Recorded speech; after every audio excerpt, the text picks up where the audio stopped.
Okay, I'm at the other spot where I was saying that there could be a potential for gold mining, but again, it violates my rules because I parked 300 yards away and I walked down a trail. I want to show you what is so, I don't know, two of the extreme opposites. This bank here, you can see it's full of mud and sand. That's a robber of gold. I mean, that's clay and mud right there. Sand, clay, mud. And then right beneath it here is a placer deposit where you see all these round rocks and gravel and stuff. This would have the potential of having gold in it.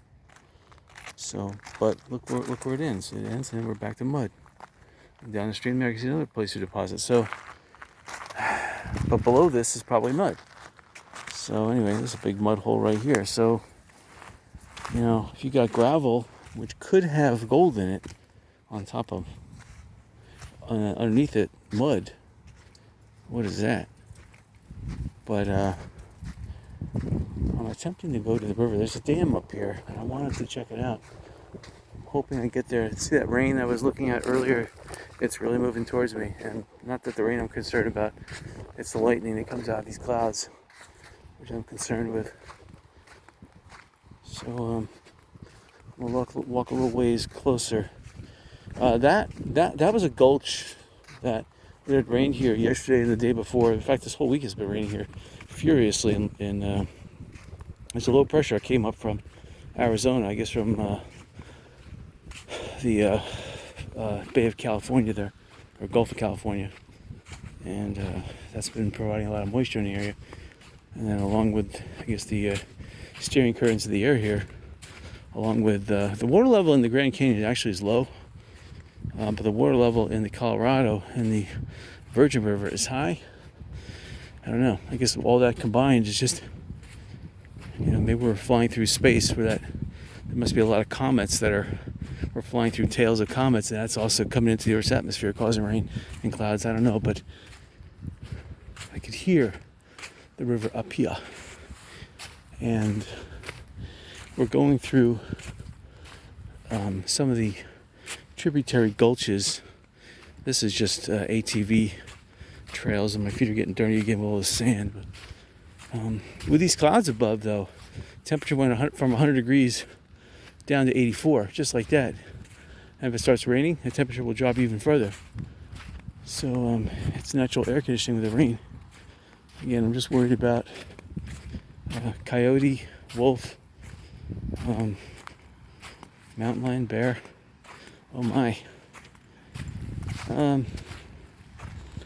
don't see anybody patrolling. A lot of horses in this area, so people love their horses and they love their ATVs and they love their open carry, and you know, everyone is friendly to one another in this area, because if you're not friendly, they're going to draw on you. So guns are a good thing. You know, not only did it won the peace in the West, you know, it keeps the peace and keeps people friendly.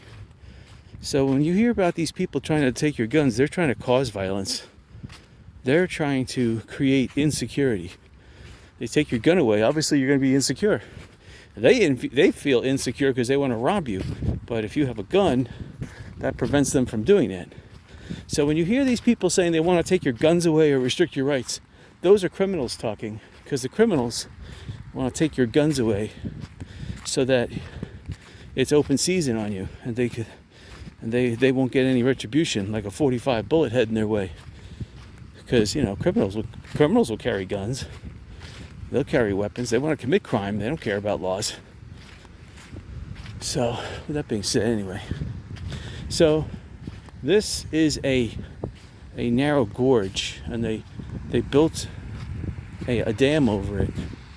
And again, at this point, I probably walked about 400 yards away from my car, so this is a no-go. I mean, it's too bad I don't have an ATV. I could have brought all my gold mining supplies with me up to this creek, and that would have been splendid. But unfortunately, I wasn't able to do that. This is where I really wanted to do the gold mining. Let's see. Upstream, it was muddy water. I'm wondering if it's coming through this dam, if it's coming through clear. Because really, where gold would concentrate would be as it's squeezing through these choke holds This is a natural a sluice run. And see this right here? This rapids? This would be perfect. Put my sluice run down and mine. I mean, if I could just get back here. There is a little, I just don't want to drive a rental car down here. You never know what would happen. I mean, there is a little side road if I feel lucky. But look at this. This river, again, it's higher than it normally is. This is never this high. And look at these rounded rock. I mean, it has a sign, you know, quartz and granite, quartz and granite. Here's quartz. Look at this white quartz here. It's a big nugget. Yeah, if we could see any big nuggets here, keep the phone out. Maybe you can tell me later if I pass one, because the phone captures everything where my eyes are concentrated in a narrow tunnel vision here. Here's something yellow. We want to see bright yellow or bright white. If it's metallic white, metallic yellow, gold. Out west, gold does have a lot of impurities in it. It's not pure like in Georgia. It's between 22 and 24 karat. It's brilliant gold. But there is also iron pyrite in Georgia. You see these footprints again? Now these are small. This could be a dog or this could be a wolf. There's also a foot of a human here. So this could be a dog. Now that is big. That is big. That looks like a mountain lion. That does not look like a dog. So, I don't know.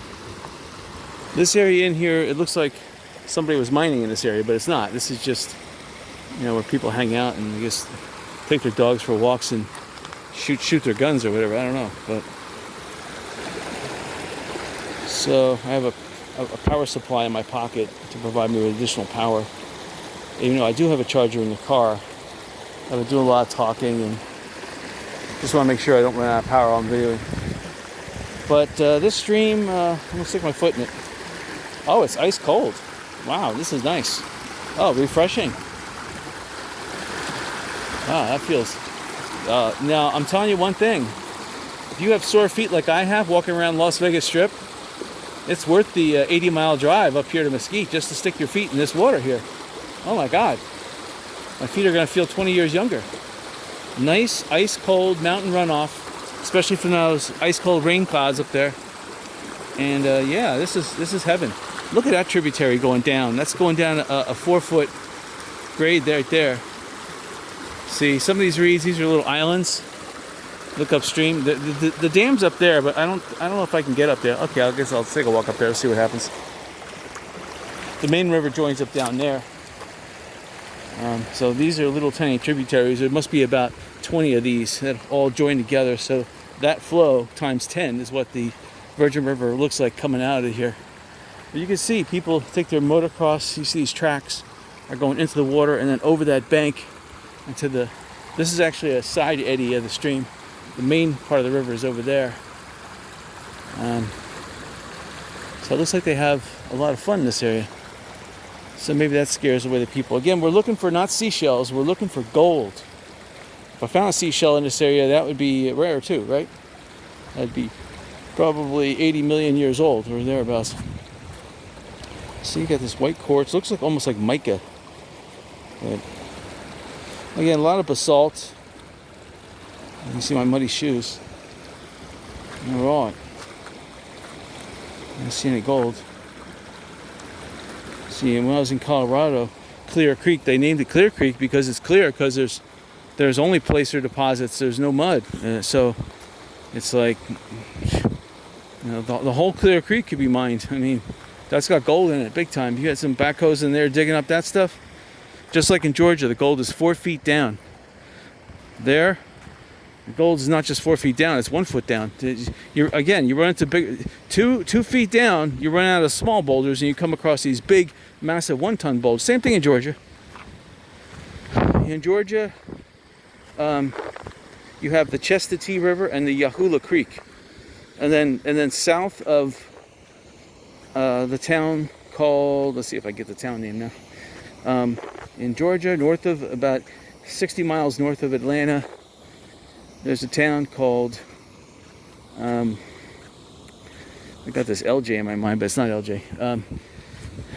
It's It's where the University of North Georgia is, the military institution there. It'll come to me in a second. Anyway, you have the Etola River, and that river makes a beeline for Alabama, but only below this town does it pass the gold. The gold line in Georgia is only about 3 miles wide. It extends from the Alabama border all the way up to York, Pennsylvania. Just draw a line between that, the Etola River, and where it passes into Alabama and up to York, Pennsylvania, and that's the gold line.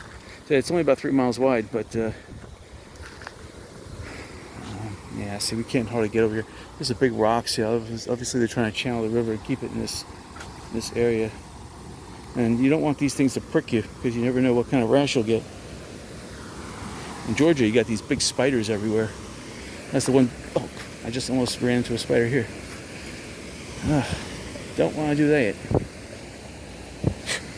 Because you never know. It's like, we may have tamed the West for wild humans, but we haven't tamed the West for mountain lions, cougars, and black bears, and other mysterious spiders. Yeah, this is mud I'm standing on. This is not good. So see, it's a concrete enforced dam that goes the whole length of the river. So that's about almost 5 feet tall. So if gold were to come over, it would come over during a flood and it would end up right there. So that's where you would mine, right in that vicinity. That's where the big rock would just fall and drop. So anyway, I'm not going to stay here because of the mountain lions, the rain, the big spiders, and what else I'm seeing here. Oh my. So, oh yeah, this rainstorm, this merged. The mountain rainstorm now is merging with the other mountain rainstorm. This is becoming a huge storm. And this will just drift down to Las Vegas.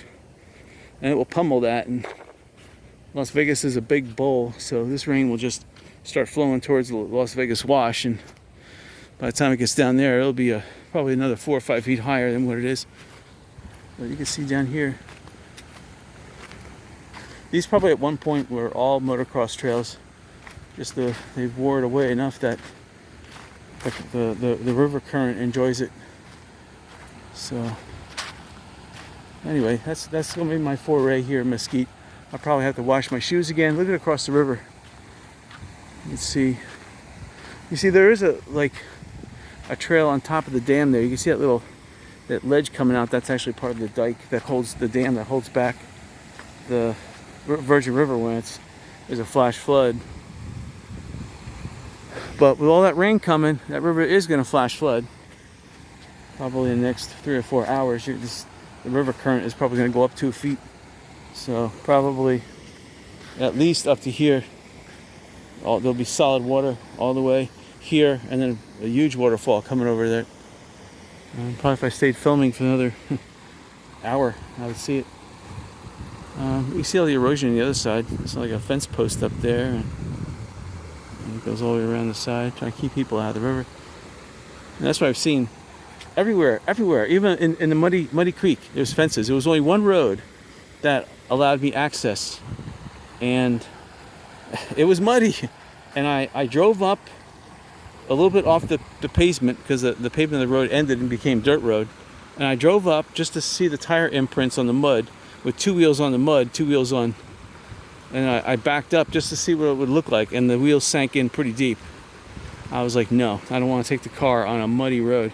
If it was sand, no problem. If it was dry sand, I would say no problem. But a muddy, my tires are sinking in too much.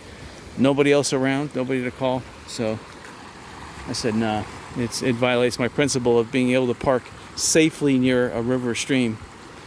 And that didn't look safe. And that's the key. You want to park in a place where you're doing gold mining, where you can concentrate on gold mining and not have to worry about other stupid things like mountain lions and your car sinking into mud, quicksand.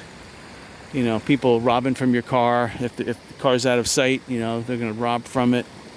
So Denver, Colorado, I like that area because there's a lot of people vacationing and bicycling. So I don't like the people coming up to you and asking you questions every 5 minutes, which kind of distracts you from gold mining. But I do like the fact that everyone's eyes and ears are open, and they're also packing in the woods. So if mountain lion or bear in that area were to come up, they're ready for them. So you don't have to necessarily bring one, but it would be a good thing to have a dog with you, who's obviously stays around the campsite, but also alerts you if there's something coming near. So anyway, that's my foray with mesquite. So I'll be back in Las Vegas. I'm going to do the dry in the western part of Las Vegas. There's some dry gulches that may not be dry now because of the amount of rain that's been falling every single day. And I'm talking about huge deluges like the one coming this way, and those huge mountain ranges that are off the distance. Even down there, down towards the Las Vegas way, there's even some rain. I can see it coming out of the clouds. That looks like it's down by the Muddy River, but it could be beyond the Muddy River, because Muddy River is in that direction. But we'll see. Anyway, I'll chat more later.